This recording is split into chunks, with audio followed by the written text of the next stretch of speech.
वजह से रिया अचानक से उसके सोशल मीडिया अकाउंट से ब्लॉक हो गया था।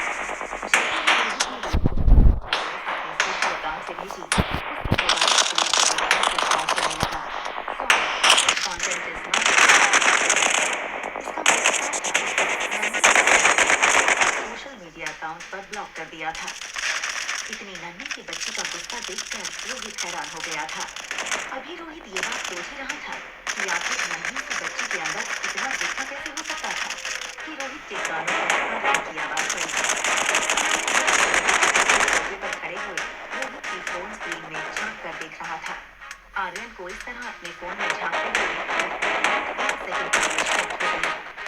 रोहित को लगे झटके की वजह से रोहित का फोन फर्श पर गिर गया।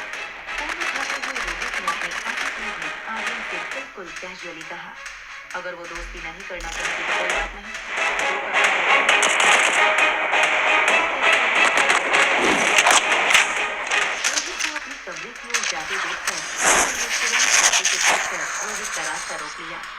रोहित की ओर घूमते हुए अपने दोनों हाथ कमर पर रखकर आर्यन ने किसी के साथ सामने में रोहित से कहा, डैडी, आप जल्दी से उसे मना लीजिए, किसी भी तरह उसे दोस्ती कर लीजिए, वरना आप बहुत पछताओगे। रोहित को आर्यन की ये बात सुझावपूर्ण और धमकी ज्यादा लग रही थी। आखिर द बिजनेस टाइकून रोहित को एक 6 साल की बच्ची अपने सोशल मीडिया अकाउंट पर ब्लॉक कर देती है, उससे रोहित को क्यों पछतावा होगा? आर्यन की बातों का जवाब देते हुए रोहित ने कहा, मैं क्यों पछताऊंगा, और मैं किसी और की बेटी को मनाने में अपना टाइम और एनर्जी क्यों बर्बाद करूं? अपने तेज गुस्से से रोहित की ओर घूमते हुए आर्यन ने एक लंबी सांस भरते हुए रोहित से पूछा, आर यू श्योर? रोहित ने भी अपने एटीट्यूड में आर्यन की आंखों में आंखें डालकर बिल्कुल उसी अंदाज में आर्यन को जवाब देते हुए कहा, यस आई एम श्योर।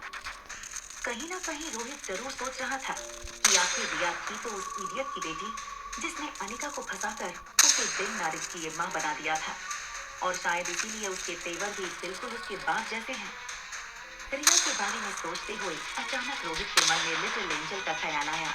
जहाँ एक तरफ रिया गुस्सैल और नक्सली लड़की थी, वहीं पर दूसरी तरफ लिटिल एंजल लगभग उसी उम्र की थी, बड़ों का आदर करने वाली स्मार्ट और इंटेलिजेंट लड़की थी।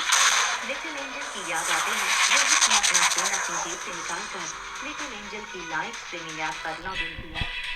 अपने फोन पर कुछ टाइप करते हुए रोहित आर्यन से दूर अपनी ऑफिस की कैबिन में चला गया। लाइव स्ट्रीमिंग ऐप पर पहुंचते ही रोहित ने लिटिल एंजल के पेज को रिफ्रेश किया। ऐसा करते ही रोहित को इस बात का नोटिफिकेशन आया कि 2 दिन पहले हुई लिटिल एंजल की लाइव गेमिंग मैच को उसने मिस कर दिया था। ऑफिस के एक कोने में बैठकर अब्दुल ट्रेंडिंग टॉपिक के बारे में ज्यादा इंफॉर्मेशन इकट्ठा करने की कोशिश कर रहा था। डॉक्टर शालिनी ने जो बात बताई थी वो अभी भी अब्दुल के दिमाग में घूम रही थी। इंटरनेट के अलग अलग गेमिंग प्लेटफॉर्म के बारे में अब्दुल पता करने की कोशिश करने लगा था।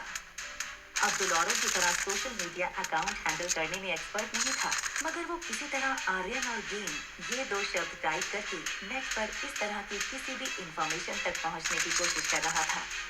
मगर इन दोनों शब्दों को मैच करता हुआ कोई भी ट्रेंडिंग टॉपिक अब्दुल को नजर नहीं आ रहा था। मगर अब्दुल को एक बात पता थी कि डॉक्टर शालिनी ने जिस तरह से आर्यन की इस आदत के बारे में अब्दुल से बात की थी वो बहुत कॉन्फिडेंट लग रही थी।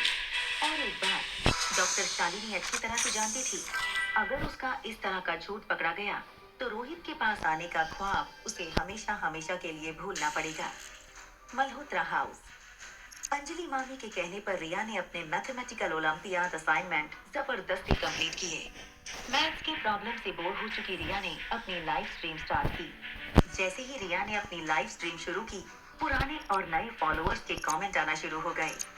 रिया ने एक के बाद एक सबसे हाय हेलो किया। तभी रिया की नजर रोहित मारवा के मैसेज पर पड़ी।